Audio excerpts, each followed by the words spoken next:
Hi, so I'm Anisha. I manage business development management for Big Bang Boom Solutions. And today we are displaying our handheld anti-drone gun, which is Vajra Shot.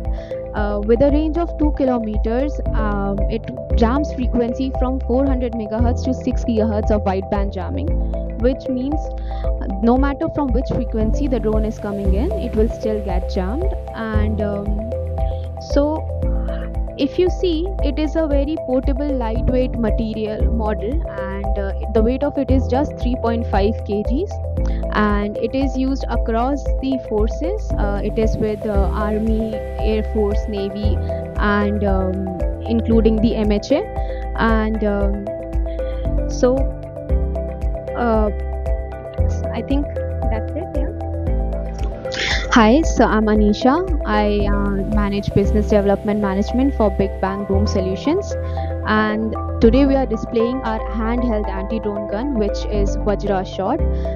With a range of 2 kilometers, it jams frequency from 400 megahertz to 6 gigahertz of wideband jamming, which means no matter from which frequency the drone is coming in, it will still get jammed. And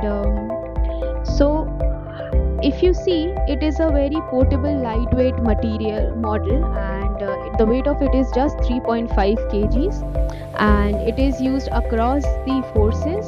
It is with army, air force, navy, and including the MHA. And I think that's it. Yeah. Hi, so I'm Anisha. I manage business development management for Big Bang Boom Solutions. And today we are displaying our handheld anti-drone gun, which is Vajra Shot. With a range of 2 kilometers, it jams frequency from 400 megahertz to 6 gigahertz of wideband jamming, which means no matter from which frequency the drone is coming in, it will still get jammed.